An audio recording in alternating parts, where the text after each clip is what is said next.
नमस्कार, स्वागत है आपका। मैं हूं आपके साथ हिमांशु दीक्षित और बड़ी खबर से शुरुआत करेंगे। पेपर लीक मामले में स्पेशल टास्क फोर्स ने जांच शुरू कर दी है। यूपी सरकार के निर्देश पर जांच शुरू हुई है और दोषियों पर सख्त कार्रवाई के निर्देश भी जारी कर दिए गए हैं। बड़ी और अहम खबर इस वक्त की आपको बता रहे हैं। शिक्षक वर्ग 3 पेपर लीक मामला, बड़ी खबर इस वक्त की आपको बता रहे हैं और जांच शुरू हो गई है। एसटीएफ ने इस पूरे मामले में जांच शुरू कर दी है। उत्तर प्रदेश सरकार के निर्देश पर जांच शुरू हुई। दोषियों पर सख्त कार्रवाई के निर्देश भी दिए गए हैं। आज दोपहर 2 बजे परीक्षा होनी थी। उत्तर प्रदेश के 24 जिलों में परीक्षा रद्द कर दी गई है। आगरा, मैनपुरी, मथुरा, अलीगढ़ में परीक्षा रद्द कर दी गई है। उत्तर प्रदेश में आज इंग्लिश का पेपर लीक हो गया है। इंटरमीडिएट का इंग्लिश पेपर, अंग्रेजी का पेपर लीक हुआ है। पेपर लीक मामले में एसटीएफ ने जांच शुरू की है। उत्तर प्रदेश सरकार ने निर्देश दे दिए हैं और निर्देश के आधार पर अब जांच शुरू हो गई है। दोषियों पर सख्त कार्रवाई के निर्देश भी दिए गए हैं। कई जिलों में परीक्षा होनी थी आज दोपहर 2 बजे। मनीष यादव हमारे सहयोगी जुड़े हुए हैं हमारे साथ। मनीष, अभी तक क्या खबर है आपके पास? देखिए, इंटरमीडिएट का जो सेकंड पाली की परीक्षा थी, जिसके 2 सेट नंबर का पर्चा बलिया से लीक हुआ है, जिसके बाद करीब 24 जिलों में ये परीक्षा रद्द कर दी गई है, जिनमें आगरा, मैनपुरी, मथुरा, अलीगढ़, गाजियाबाद, बागपत, बदायूं, शाहजहांपुर, उन्नाव, सीतापुर, ललितपुर, महोबा जिले शामिल हैं।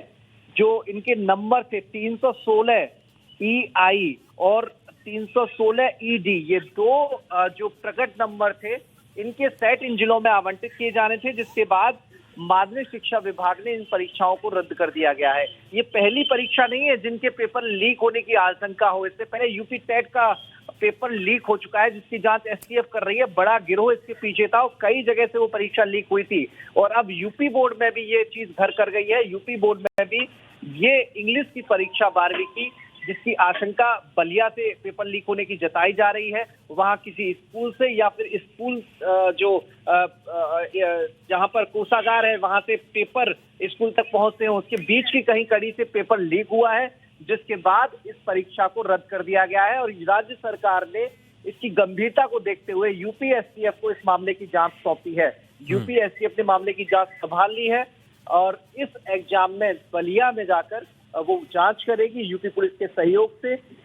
जो कॉलेज जहां पर इस नंबर के सेट वितरित किए जाने थे, उस कॉलेज के संचालकों से पूछताछ होगी। साथ ही कोषागार के जो अफसर हैं उनसे भी पूछताछ की जाएगी। पूछताछ होगी, साथ ही कोषागार। लेकिन सबसे बड़ी बात मनीष, अब उन छात्रों का क्या जो पेपर देने आए थे, जिन्होंने काफी वक्त से तैयारी की थी, अचानक से पेपर लीक होता है और छात्रों की मुसीबतें बढ़ जाती हैं, तो इसको अब ध्यान में रखा जाएगा आगे?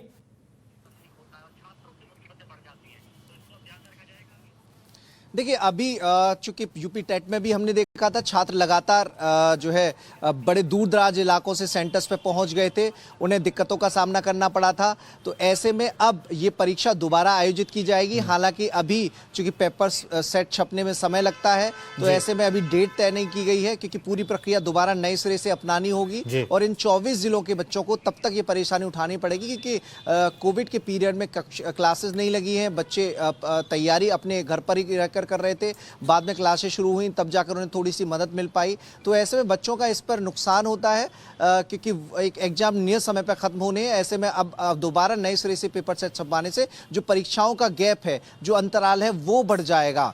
तो ऐसे में छात्रों को निश्चित तौर पर परेशानी होगी, साथ ही प्रशासनिक रेवेन्यू पर भी असर पड़ेगा और नए सिरे से पूरी परीक्षा को केवल एक पेपर के लिए आयोजित करना पड़ेगा। लेकिन मनीष, लगता नहीं है कि इसका एक पूरा नेक्सस चल रहा है, जैसे संगठित अपराध कहते हैं, जो इस पूरे मामले में पेपर लीक कराता है और परेशानी इससे हर जगह की बढ़ती है। प्रशासनिक तौर पर, छात्रों के लिहाज से देखा जाए तो, दूसरी तरफ सरकार की तरफ से अगर देखा जाए तो भी।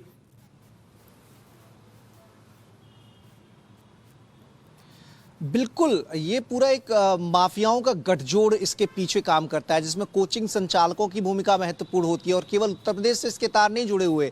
यूपी टेट में देखा था बिहार से इसकी साठगांठ थी, बिहार तक इसका पूरा नेटवर्क का विस्तार हो रहा है। पूर्वांचल से लेकर पश्चिमी उत्तर प्रदेश तक कई ऐसे लोग इस गठजोड़ में जुड़े हुए हैं, जो इस पेपर लीक मामले को में लगातार मेहनत करते रहते हैं और इनके तार शिक्षा निदेशालय में भी होते हैं और कॉलेज प्रबंधकों से भी इनका संपर्क होता है। है। तो पूरा नेक्सस काम कर रहा है। हालांकि राज्य सरकार ने जिस तरीके से नकल माफियाओं का नेक्सस तोड़ा है, इस दिशा में भी काम कर रही है, लेकिन वो कामयाबी अभी हासिल नहीं हो पाई। क्योंकि अगर हम पीछे उठाकर देखें तो जितने एग्जाम, चाहे वो जॉब के लिए कॉम्पिटिटिव एग्जाम हो या फिर इस तरह की परीक्षाएं हो, लगातार पेपर लीक मामले की शिकायतें आती रहती हैं, जिससे छात्रों का नुकसान होता है, पूरी प्रशासनिक मशीनरी का भी नुकसान होता है कि उससे दोबारा से नए सिरे से इस तरीके से परीक्षा आयोजित चलिए, करानी अच्छा, पड़ती है। आप हमारे साथ बने रहे मनीष। इस दौरान एक बड़ी खबर आ रही है, वो भी अपने दर्शकों को बता देते हैं। उत्तर प्रदेश सरकार ने बलिया के डीएम और एसपी से रिपोर्ट मांगी है। एसीएस अवनीश अवस्थी ने पेपर लीक की रिपोर्ट मांगी है।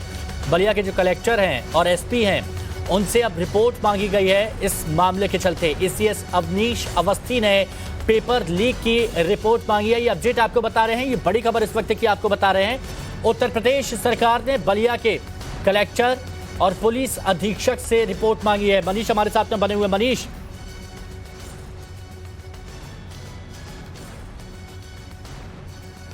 देखिए, राज्य सरकार गंभीर हो गई है क्योंकि बड़ा मामला है। 24 जिलों के छात्र परेशान होंगे। ऐसे में बलिया के जिलाधिकारी से रिपोर्ट तलब की गई है कि इस मामले में आखिर किसकी लापरवाही के चलते ये पेपर लीक का मामला सामने आया है, छात्रों को परेशानी कैसे हुई है। तो इस पूरे मामले की रिपोर्ट तलब की है राज्य सरकार ने। मुख्यमंत्री ने भी निर्देश दिए हैं। मुख्यमंत्री के मामले में जानकारी में भी मामला संज्ञान में आया है, तो उन्होंने एसीएस अवनीश अवस्थी को निर्देश दिए। एसीएस अवनीश अवस्थी ने बलिया के जिला प्रशासन से इस मामले में रिपोर्ट मांगी है। यूपी एसटीएफ को जांच सौंपी दी गई है, उसने अपनी जांच शुरू भी कर दी है।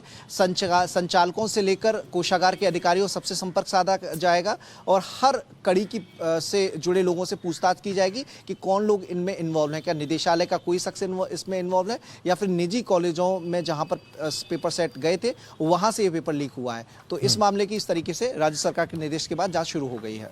और जिस गति के साथ कार्रवाई की जा रही है, पूछताछ की जा रही है, रिपोर्ट तलब की जा रही है, लगता है मनीष जल्द ही इस मामले में हमें कुछ बड़े अपडेट भी देखने को मिल सकते हैं, बड़ी कार्रवाई भी देखने को मिल सकती है।